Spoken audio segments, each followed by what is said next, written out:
March 8, 2014 ರಂದು Malaysia ಏರ್ಲೈನ್ಸ್ನ ವಿಮಾನವು ಕುಯಾಲಾಲಂಪೂರ್ನಿಂದ ಉಡವಿತೊಡಗಿತು. ಆದರೆ ಬೀಜಿಂಗ್ನ ತನ್ನ ಗಮ್ಯಸ್ಥಾನಕ್ಕೆ ತಲುಪಲಿಲ್ಲ. ಇವತ್ತಿಗೂ ವಿಶ್ವವು ಈ ವಿಮಾನ ಎಲ್ಲಿಗೆ ಹೋದುದು ಎಂಬುದರ ಬಗ್ಗೆ ಸ್ಪಷ್ಟ ಉತ್ತರ ಹೊಂದಿಲ್ಲ. ದಿ ವಂಡರ್ ಫ್ಯಾಕ್ಟ್ಸ್ನ ಈ ಎಪಿಸೋಡ್ನಲ್ಲಿ ಈ ಎಲ್ಲಾ ವರ್ಷಗಳ ನಂತರ ಏನು ಬೆಳಕಿಗೆ ಬಂದಿದೆ ಎಂಬುದನ್ನು ನಾವು ಪರಿಶೀಲಿಸೋಣ.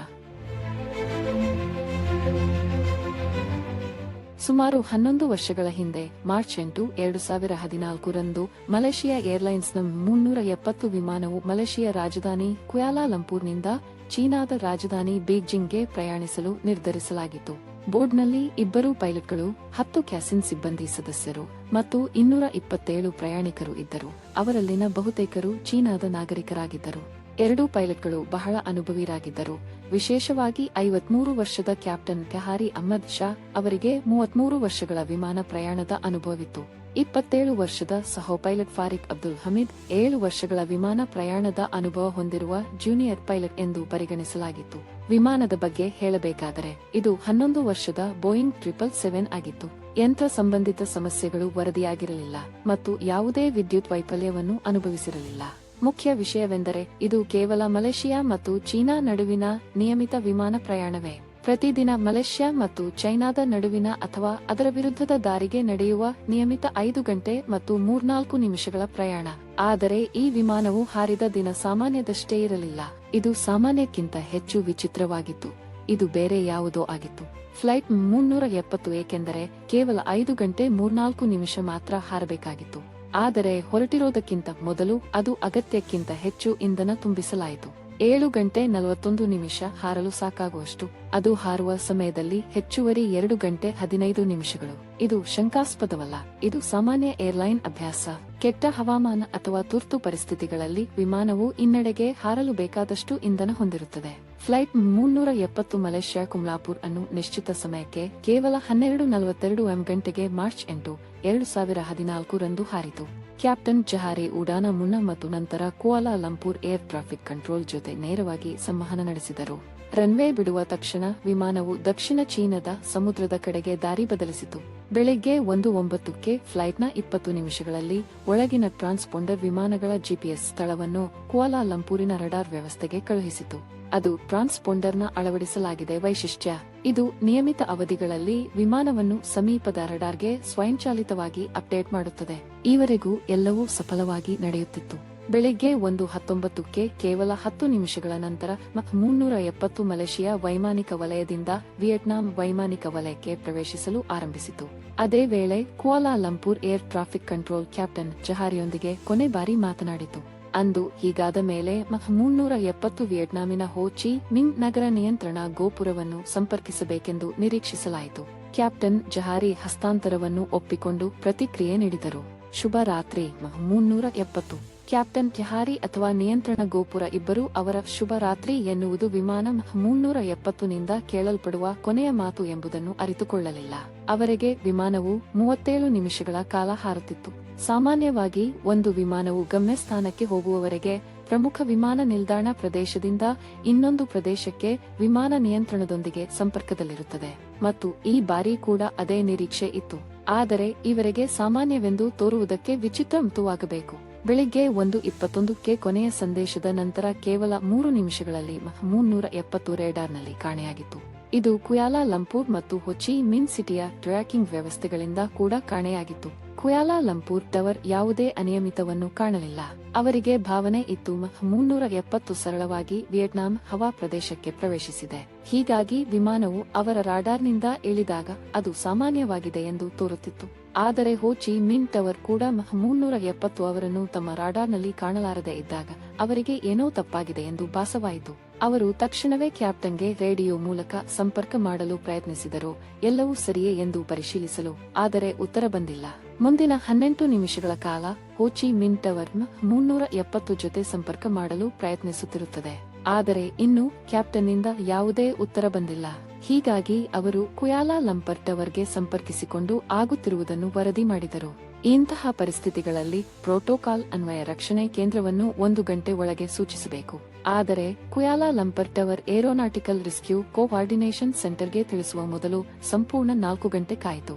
ಅಂದಕ್ಕೆ ಅಮೂಲ್ಯ ಸಮಯವನ್ನು ಈಗಾಗಲೇ ಕಳೆದುಕೊಂಡಿದ್ದರು. ಅದು ಬೆಳಿಗ್ಗೆ 6:15. ಅದೇ ವೇಳೆಗೆ ಮಹ್ 370 ಬೆಜಿಂಗ್ನಲ್ಲಿ ಇಳಿಯಬೇಕಾಗಿತ್ತು. ವಿಮಾನವು ಸಮಯಕ್ಕೆ ಬೆಜಿಂಗ್ನಲ್ಲಿ ತಲುಪಬಹುದು ಎಂಬ ನಿರೀಕ್ಷೆ ಇನ್ನೂ ಇತ್ತು. ಆದರೆ ಅಲ್ಲಿ ಕೂಡ ಯಾವುದೇ ಚುರುಕಿನ ಸುದ್ದಿ ಬರಲಿಲ್ಲ. ಬೆಳಿಗ್ಗೆ 6:32ಕ್ಕೆ ವಿಮಾನವು ಕಾಣೆಯಾಗಿದ್ದ ಸ್ಥಳದಲ್ಲಿ ತಕ್ಷಣವೇ ಹುಡುಕಾಟ ಕಾರ್ಯಾರಂಭವಾಯಿತು. 7 ದೇಶಗಳು ಥೈಲ್ಯಾಂಡ್, ಕ್ಯೂರುವಳ ಮತ್ತು ದಕ್ಷಿಣ ಚೀನಾ ಸಮುದ್ರದ ಬಳಿ ಹುಡುಕಾಟಕ್ಕೆ 34 ಹಡಗುಗಳು ಮತ್ತು 28 ವಿಮಾನಗಳನ್ನು ನಿಯೋಜಿಸಿದವು. ಆದರೆ ದುರ್ಭಾಗ್ಯವಶಾತ್ ವಿಮಾನದ ಏಕೈಕ ಗುರುತು ಕೂಡ ಸಿಕ್ಕಲಿಲ್ಲ. ಈ ಸಮಯಕ್ಕೆ ಸಂಪೂರ್ಣ ಜಗತ್ತು ದುರಂತದ ಬಗ್ಗೆ ಅರಿವು ಪಡೆದುಕೊಂಡಿತ್ತು. ಸುದ್ದಿ ವಾಹಿನಿಗಳು, ವೆಬ್ಸೈಟ್ಗಳು ಮತ್ತು ಸಾಮಾಜಿಕ ಮಾಧ್ಯಮ ಎಲ್ಲವೂ ಒಂದು ಕತೆ 370 ವಿಮಾನ ಮೇಲೆ ಕೇಂದ್ರೀಕೃತವಾಗಿದ್ದವು. ಬಹುದೇಶಗಳ ತನಿಖಾ ತಂಡಗಳು ಕೂಡ ಹುಡುಕಾಟ ಕಾರ್ಯದಲ್ಲಿ ಸೇರಿಕೊಂಡವು. ಯಾವುದೇ ವ್ಯಕ್ತಿ ಸಂಪೂರ್ಣವಾಗಿ ಸ್ವೀಕರಿಸಲಾರದ ಸಂಗತಿಯಾದರೆ ವಿಮಾನವು ಎಲ್ಲಾ ರಡಾರ್ಗಳಿಂದ ನಾಶವಾಗಿದೆ ಮತ್ತು ಇದು ಸಾಗರದಲ್ಲಿ ಬಿದ್ದಿದ್ದರೂ ಇಷ್ಟು ದೊಡ್ಡ ವಿಮಾನವು ದಂಡೆಗಳನ್ನು ಮೇಲ್ಮಟ್ಟದಲ್ಲಿ ತೊಳೆಯುವುದಿಲ್ಲವೆಂದು ಖಚಿತವಾಗಿದೆ. ಹುಡುಕಾಟದ ಪ್ರಯತ್ನ ಮುಂದುವರಿಯಿತು. ಇನ್ನೂ 4 ದಿನಗಳು ನಿಲ್ಲಿಸಿದೆ. ಆದರೆ ದುಃಖದ ವಿಷಯವೆಂದರೆ ಯಾವುದೇ ದಿಕ್ಕಿನಿಂದಲೂ ಉತ್ತಮ ಮಾಹಿತಿ ಬಂದಿಲ್ಲ. ಆದರೆ 4ನೇ ದಿನದಲ್ಲಿ ಒಂದು ಸುದ್ದಿಯು ಹರಡಿತು. ಇದು ಸಂಪೂರ್ಣ ಹುಡುಕಾಟ ತಂಡವನ್ನು ಆಶ್ಚರ್ಯಚಕಿತರಾಗಿಸಿದಿತು. ಮಾರ್ಚ್ 8, 2014 ಬೆಳಿಗ್ಗೆ 1:21ಕ್ಕೆ 370 ರೇಡಾರ್ನಲ್ಲಿ ಕಾಣೆಯಾಗಿದ್ದಾಗ ಅದು ಕೇವಲ ನಾಗರಿಕ ಟ್ರ್ಯಾಕಿಂಗ್ನಿಂದ ಕಳೆದುಕೊಂಡಿತ್ತು. ಮಲೇಷಿಯಾದ ಸೇನೆಯ ರೇಡಾರ್ದಲ್ಲಿ 1 ಗಂಟೆ ವಿಮಾನವನ್ನು ಹತ್ತಿರದಿಂದ ಹತ್ತಿಕೊಂಡಿತು ಮತ್ತು ಅದು ದಾಖಲಿಸಿದದ್ದು ಅಪ್ರತೀಕ್ಷಿತವಾಗಿತ್ತು. ಸಿವಿಲಿಯನ್ ರೇಡಾರ್ನಿಂದ ಕಾಣೆಯಾಗುತ್ತಿದ್ದ ಕೂಡಲೇ ವಿಮಾನವು ಕೆಲವು ನಿಮಿಷಗಳ ಕಾಲ ಹಾರಿತು. ನಂತರ ಮಲೇಷಿಯಾ ಕಡೆಗೆ ಯುಟರ್ನ್ ಮಾಡಿಕೊಂಡಿತು. ಸುಮಾರು 31 ನಿಮಿಷಗಳ ನಂತರ ಅದು ಪೆನಾಂಗ್ ನಗರ ಮೇಲೆ ಹಾರಿತು. ನಂತರ ಅದು ಮಲಾಕ್ಕಾ ಸ್ಟ್ರೈಟ್ ಕಡೆಗೆ ದಿಕ್ಕು ಬದಲಾಯಿಸಿತು. NH 370 ಕೊನೆಯ ಬಾರಿ ಸೈನಿಕ ರಾಡಾರ್ನಲ್ಲಿ ಕಂಡುಬಂದುದು ಭಾರತ ಮಹಾಸಾಗರದಲ್ಲಿ ಬೆಳಗ್ಗೆ 2:22 ಗಂಟೆಗೆ. ಆದ ನಂತರ ವಿಮಾನವು ನಾಗರಿಕ ಮತ್ತು ಸೈನಿಕ ರಾಡಾರ್ ಇಬ್ಬರಲ್ಲಿಂದ ಸಂಪೂರ್ಣವಾಗಿ ಕಾಣೆಯಾಯಿತು. ಈ ವಿಮಾನಕ್ಕೆ ಸಂಬಂಧಿಸಿದ ಎಲ್ಲರ ಜೊತೆಗೆ ಸಂಪೂರ್ಣ ರಕ್ಷಣೆ ತಂಡವು ಒಂದೇ ಗುರಿಯ ಮೇಲೆ ಕೇಂದ್ರೀಕೃತವಾಗಿತ್ತು: ಏನು ಸಂಭವಿಸಿದೆ ಮತ್ತು ವಿಮಾನ ಎಲ್ಲಿಗೆ ಹೋದುದು ಎಂಬ ರಹಸ್ಯವನ್ನು ಪರಿಹರಿಸುವುದು. ಆದರೆ ದೊಡ್ಡ ಪ್ರಶ್ನೆ ಇನ್ನೂ ಉಳಿದಿತ್ತು: ವಿಮಾನವು ಏಕೆ ಅಕ್ಯೂಟರ್ನ್ ತೆಗೆದುಕೊಂಡು ಬೇಜಿಂಗ್ನ ಸಂಪೂರ್ಣ ವಿರುದ್ಧದ ದಿಕ್ಕಿನಲ್ಲಿ ಹೋದುದು? ಮೊದಲು ಥೈಲ್ಯಾಂಡ್ ಕೊಳ ಮತ್ತು ದಕ್ಷಿಣ ಚೀನಾ ಸಾಗರವನ್ನು ತಪಾಸಣೆ ಮಾಡುತ್ತಿದ್ದ ಹುಡುಕಾಟ ತಂಡಗಳು ಈಗ ಭಾರತ ಮಹಾಸಾಗರದ ಈ ಭಾಗದ ಮೇಲೆ ತಮ್ಮ ಗಮನವನ್ನು ಕೇಂದ್ರೀಕರಿಸಿವೆ. ಆದರೆ ಆಶ್ಚರ್ಯಕರವಾಗಿ ವಿಮಾನದ ಯಾವುದೇ ಚಿಹ್ನೆ ಅಲ್ಲಿಯೂ ಕಾಣಿಸಲಿಲ್ಲ. ಕೆಲವು ದಿನಗಳ ನಂತರ ಮತ್ತೊಂದು ಸುದ್ದಿ ಹೊರಬಂತು. ಇದು ಪರಿಸ್ಥಿತಿಯನ್ನು ಸಂಪೂರ್ಣವಾಗಿ ಬದಲಾಯಿಸಿತು. ವಿಮಾನವು ಬೆಳಗ್ಗೆ 2:22 ಗಂಟೆಗೆ ಸೈನಿಕ ರಾಡಾರ್ನಲ್ಲಿ ಕಾಣೆಯಾದರೂ ಸಹ ಇದು ಇನ್ನೂ ಉಪಗ್ರಹದೊಂದಿಗೆ ಸಂವಹನ ನಡೆಸುತ್ತಿದ್ದುದು ಬಹಿರಂಗವಾಗಿದೆ. ಈಗ ನೀವು ತಿಳಿದುಕೊಳ್ಳಬೇಕಾದುದು ಏನೆಂದರೆ, ಬೋಯಿಂಗ್ ವಿಮಾನಗಳಿಗಾಗಿ ಇದು ಸಂಪೂರ್ಣ ಸಾಮಾನ್ಯ. ವಿಮಾನದ ಮುಖ್ಯ ಸಂವಹನ ವ್ಯವಸ್ಥೆ ವಿಫಲವಾದರೆ ಅದು ಸ್ವಯಂಚಾಲಿತವಾಗಿ ಉಪಗ್ರಹದೊಂದಿಗೆ ಸಂಪರ್ಕ ಹೊಂದಲು ಪ್ರಯತ್ನಿಸುತ್ತದೆ. ಈ ಸಂದರ್ಭ ವಿಮಾನವು ಸ್ವಯಂಚಾಲಿತವಾಗಿ ಎನ್ಮಾರ್ಸಾಟ್ ಎಂಬ ಉಪಗ್ರಹವನ್ನು ಪಿಂಗ್ ಮಾಡಿತು. ಇದು 35,000 ಕಿಲೋಮೀಟರ್ ದೂರದಲ್ಲಿತ್ತು ಮತ್ತು ಇದು ಪ್ರತಿ ಗಂಟೆಗೆ 1 ಬಾರಿ ಮಾಡಿತು. ಆ ಉಪಗ್ರಹದಲ್ಲಿ ಸಂಗ್ರಹಿತ ಮಾಹಿತಿಯನ್ನು ಬಳಸಿ ತಜ್ಞರು ಸಂಕೀರ್ಣ ಗಣನೆ ನಡೆಸಿ ಕೊನೆಗೆ 370 ಅಂತಿಮ ಚಲನೆಗಳನ್ನು ಬಹಿರಂಗ ಮಾಡಿದರು. ಸೈನಿಕ ರಡಾರ್ನಿಂದ ಕಾಣೆಯಾಗಿದ ನಂತರ ಮಲೇಷ್ಯಾದ ವಿಮಾನವು ಮತ್ತೆ ದಾರಿಯನ್ನು ಬದಲಾಯಿಸಿದ್ದುದಾಗಿ ಬಹಿರಂಗವಾಯಿತು. ಮತ್ತೆ ಮುಂದಿನ 5 ಗಂಟೆಗಳ ಕಾಲ ಅದು ಹಿಂದೂ ಮಹಾಸಾಗರದ ಮೇಲೆ ಅದೇ ದಿಕ್ಕಿನಲ್ಲಿ ಹಾರುತ್ತಲೇ ಇತ್ತು.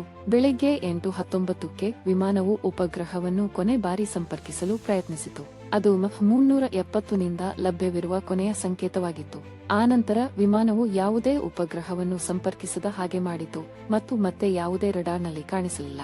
ಅಂದರೆ ಹುಡುಕಾಟ ತಂಡಗಳು ಮೊದಲಿಗೆ ವಿಮಾನವನ್ನು ಹುಡುಕುತ್ತಿರುವಾಗ ಅದು ಇನ್ನೂ ಹಾರುತ್ತಿತ್ತು, ಆದರೆ ಅವರು ನೋಡುತ್ತಿರುವ ಸ್ಥಳದಿಂದ ಬಹಳ ದೂರದಲ್ಲಿ. ತಜ್ಞರು ಮತ್ತು ತನಿಖಾ ಸಿಬ್ಬಂದಿ ನಂಬುತ್ತಾರೆ, ಈ ಭೂಮಾಪನ ಭಾಗವನ್ನು ತಲುಪಿದ ನಂತರ ಅಂದಾಜು 2,000 ಕಿಲೋಮೀಟರ್ ಆಸ್ಟ್ರೇಲಿಯಾದ ಪಶ್ಚಿಮದಲ್ಲಿ ವಿಮಾನವು ಉಪಗ್ರಹ ಸಂಪರ್ಕವನ್ನು ಕಳೆದುಕೊಂಡಿತು. ಅಂದರೆ ಕುಯಾಲಾ ಲಂಪೂರ್ನಿಂದ ಹಾರುತ್ತಿದ್ದ ನಂತರ ಆ ಸ್ಥಳಕ್ಕೆ ವಿಮಾನವು 8 ಗಂಟೆ ತೆಗೆದುಕೊಂಡಿತು ಮತ್ತು 370ಗೆ ಅಲ್ಲಿಯವರೆಗೆ ಹಾರಲು ಮಾತ್ರ ಸಾಕಷ್ಟು ಇಂಧನವಿತ್ತು. ಆದ್ದರಿಂದ ವಿಮಾನವು ಆ ವಕ್ರ ಪ್ರದೇಶದಲ್ಲಿ ಇಂಧನದ ಕೊರತೆಯಿಂದ ಕುಸಿದಿರುವುದಾಗಿ ನಂಬಲಾಗುತ್ತದೆ. ಮಹಾಸಾಗರದ ಈ ವಕ್ರ ಭಾಗವು ಭಾರತದ ಸಂಪೂರ್ಣ ಭೂಭಾಗಕ್ಕಿಂತಲೂ ದೊಡ್ಡದು. ಅದೇಲಿ ಗಾಢ ಸಮುದ್ರ ಹುಡುಕಾಟ ಕಾರ್ಯಾರಂಭವಾಯಿತು. 370 ಅನ್ನು ಕಂಡುಹಿಡಿಯುವುದು ಅವಶ್ಯಕವಾಗಿತ್ತು, ಏಕೆಂದರೆ ವಿಮಾನ ಅಥವಾ ಬ್ಲಾಕ್ ಬಾಕ್ಸ್ ಅನ್ನು ಪುನಃ ಪಡೆಯದೆ ಅಪಘಾತಕ್ಕೂ ಮೊದಲು ವಿಮಾನದಲ್ಲಿ ಏನಾಗಿತ್ತು ಎಂದು ನಾವು ತಿಳಿಯಲಾರವು. ಮತ್ತು ಈ ಹುಡುಕಾಟವು ಕೇವಲ ಸಂಕ್ಷಿಪ್ತ ಪ್ರಯತ್ನವಲ್ಲ, ಇದು ಹಲವು ವರ್ಷಗಳಿಂದ ಮುಂದುವರೆದಿತು. ಇನ್ನೂ ವಿಮಾನದ ಯಾವುದೇ ಲೆಕ್ಕವನ್ನು ಕಂಡುಹಿಡಿಯಲಾಗಲಿಲ್ಲ. 3 ವರ್ಷಗಳ ನಂತರ ಗಾಢ ಸಮುದ್ರ ಹುಡುಕಾಟ ಅಧಿಕೃತವಾಗಿ ಮುಕ್ತಾಯಗೊಂಡಿತು. $1.6 ಕೋಟಿ ಗಿಂತ ಹೆಚ್ಚು ಖರ್ಚಾದ ನಂತರ ಕಾರ್ಯಾಚರಣೆಯ ವೇಳೆ ಯಾವುದೇ ಅವಶೇಷ ಕಂಡುಬಂದಿಲ್ಲ. ಆದರೆ 2015ರಲ್ಲಿ 371 ವರ್ಷ ನಷ್ಟವಾದ ನಂತರ ಒಂದು ಮುನ್ನಡೆಯಾಯಿತು. ವಿಮಾನದ ಬಲಕಣ್ಣಿನ ಫ್ಲಾಪೆರಾನ್ ರೆನಿಯನ್ ದ್ವೀಪದ ತೀರದಲ್ಲಿ ತೇವಪಟ್ಟಿತು. ಈ ನಿರ್ದಿಷ್ಟ ಭಾಗವನ್ನು ಲ್ಯಾಂಡಿಂಗ್ ಸಮಯದಲ್ಲಿ ಬಳಸಲಾಗುತ್ತದೆ. ನಿರೀಕ್ಷಕರು ಇದನ್ನು ವಿಶ್ಲೇಷಿಸಿದಾಗ ಭಯಂಕರ ಸತ್ಯ ಹೊರಬಂತು. ತಜ್ಞರು ನಿರ್ಣಯಿಸಿದರು, ಫ್ಲಾಪೆರಾನ್ ಅಪಘಾತದ ವೇಳೆ ಹಾರಿಸಲ್ಪಟ್ಟಿಲ್ಲ. ಅದು ವಿಮಾನವು ನೇರವಾಗಿ ಸಮುದ್ರಕ್ಕೆ ಹೊಡೆಯಬಹುದು ಎಂಬುದನ್ನು ಸೂಚಿಸುತ್ತದೆ. ಮುಂದಿನ ಕೆಲವು ವರ್ಷಗಳಲ್ಲಿ ವಿಮಾನದ ಇನ್ನೂ ತುಂಡುಗಳು ಆಫ್ರಿಕಾ ತೀರದಲ್ಲಿ ಕಂಡುಬಂದವು. ಆದರೆ ಈ ದಿನದವರೆಗೆ ವಿಮಾನ ಸ್ವತಃ ಅಥವಾ ಒಳಗಿನ ಪ್ರಯಾಣಿಕರ ಯಾವುದೇ ಗುರುತು ಕಂಡುಬಂದಿಲ್ಲ. ಮಲೇಷ್ಯಾ ಏರ್ಲೈನ್ಸ್ ಫ್ಲೈಟ್ 370 ಕಾಣೆಯಾಗುವ ಮೊದಲು ಏನಾಯಿತು ಎಂದು ಯಾರೂ ಖಂಡಿತವಾಗಿ ತಿಳಿದುಕೊಳ್ಳುತ್ತಿಲ್ಲ. ಕೆಲವು ತನಿಖಾ ಅಧಿಕಾರಿಗಳು ವಿಮಾನವನ್ನು ಹೈಜಾಕ್ ಮಾಡಲಾಗಿದೆ ಎಂದು ನಂಬುತ್ತಾರೆ. ಇತರರು ತಂತ್ರಜ್ಞಾನ ಸಂಬಂಧಿ ವೈಫಲ್ಯದಿಂದ ವಿಮಾನವು ಹೊರಗಿನ ಜಗತ್ತಿನೊಂದಿಗೆ ಸಂಪರ್ಕ ಕಳೆದುಕೊಂಡಿದೆ ಮತ್ತು ಆಮ್ಲಜನಕ ಕೊರತೆಯಿಂದ ವಿಮಾನದಲ್ಲಿ ಹಲವರು ಜಾಗೃತಿ ಕಳೆದುಕೊಂಡಿರಬಹುದು ಎಂದು ಭಾವಿಸುತ್ತಾರೆ. ನಿಜವಾದ ಸತ್ಯ ಏನೇ ಇರಲಿ, ವಿಮಾನದ ಕಪ್ಪು ಬಾಕ್ಸ್ನ ಒಳಗಿನ ದಾಖಲೆಗಳ ಮೂಲಕ ಮಾತ್ರ ಬಹಿರಂಗವಾಗಬಹುದು. ಅದು ಇನ್ನೂ ಭಾರತೀಯ ಮಹಾಸಾಗರದಲ್ಲಿ ಎಲ್ಲಿಂದೋ ಕಾಣೆಯಾಗಿವೆ. 370 ಕಳೆದುಕೊಂಡ 8 ವರ್ಷಗಳ ನಂತರ 2022 ಫೆಬ್ರವರಿಯಲ್ಲಿ ಹೊಸ ನಿರೀಕ್ಷೆಯ ತರಂಗ ಉಂಟಾಯಿತು. ಬ್ರಿಟಿಷ್ ವೈಮಾನಿಕ ಎಂಜಿನಿಯರ್ ರಿಚರ್ಡ್ ಗಾಡ್ಫ್ರೇ ಈಗ ನಿವೃತ್ತ ಹೊಸ ಸಿದ್ಧಾಂತದೊಂದಿಗೆ ಮುಂದಕ್ಕೆ ಬಂದರು. ಅವರು ಹೇಳಿದ್ದು, ದುರ್ಬಲ ಸಂಕೇತ ಪ್ರಸರಣವನ್ನು ವಿಶ್ಲೇಷಿಸುವ ಮೂಲಕ ವಿಮಾನದ ನಿಖರ ಸ್ಥಳವನ್ನು ಗುರುತಿಸಿದ್ದಾರೆ. ಮತ್ತು ಆಶ್ಚರ್ಯಕರವಾಗಿ, ರಿಚರ್ಡ್ ಅವರ ಸಮನ್ವಯಗಳು ಭಾರತೀಯ ಮಹಾಸಾಗರದ ಅದೇ ವಕ್ರ ಭಾಗದಲ್ಲಿಯೇ ಬರುತ್ತವೆ. ರಿಚರ್ಡ್ ನಂಬಿಕೆ, ನಾಪತ್ತೆಯಾಗಿರುವ ಮಲೇಷ್ಯಾ ಏರ್ಲೈನ್ಸ್ ವಿಮಾನವು ಇನ್ನೂ ಅದೇ ಸ್ಥಳದಲ್ಲಿ ನೆಲದ ಮೇಲ್ಮಟ್ಟದ 4000 ಮೀಟರ್ ಅಡಿ ಇರುತ್ತದೆ. ಅದು ಟೈಟಾನಿಕ್ನ ಅವಶೇಷಗಳನ್ನು ಕೊನೆಗೆ ಕಂಡುಹಿಡಿಯಲು 74 ವರ್ಷಗಳು ತೆಗೆದುಕೊಂಡ ಗಹನತೆ. ಇದೀಗ ಮಾತ್ರ ಸಮಯವೇ ತೋರಿಸಲಿದೆ. ಮಲೇಷ್ಯಾ ಅಧಿಕಾರಿಗಳು ಈ ನಿವೃತ್ತ ಎಂಜಿನಿಯರ್ ಅವರ ಕಂಡುಹಿಡಿತಗಳನ್ನು ಎಷ್ಟು ಗಂಭೀರವಾಗಿ ತೆಗೆದುಕೊಳ್ಳುತ್ತಾರೆ ಎಂದು, ಮತ್ತು ಅವರು ಆ ಸ್ಥಳದಲ್ಲಿ ಹೊಸ ಹುಡುಕಾಟ ಕಾರ್ಯಾರಂಭ ಮಾಡುತ್ತಾರೋ ಇಲ್ಲವೋ. ನೀವು ಈ ಟುಡೇಸ್ ವಿಡಿಯೋ ರೋಚಕ ಮತ್ತು ಆನಂದದಾಯಕವಾಗಿದ್ದರೆ ಎಂದು ಭಾವಿಸುತ್ತೇವೆ. ಕೆಳಗಿನ ಕಾಮೆಂಟ್ನಲ್ಲಿ ನಿಮ್ಮ ಅಭಿಪ್ರಾಯವನ್ನು ತಿಳಿಸಿ. ನೀವು ವಿಡಿಯೋ ಇಷ್ಟಪಟ್ಟರೆ ಅದಕ್ಕೆ ಒಂದು ಲೈಕ್ ಕೊಡಿ ಮತ್ತು ಇತರರೊಂದಿಗೆ ಹಂಚಿಕೊಳ್ಳಿ. ಮತ್ತಷ್ಟು ಅದ್ಭುತ ವಿಷಯಕ್ಕಾಗಿ ಚಂದಾದಾರರಾಗುವುದನ್ನು ಮರೆಯಬೇಡಿ. ನೋಡಿದ್ದಕ್ಕಾಗಿ ಧನ್ಯವಾದಗಳು.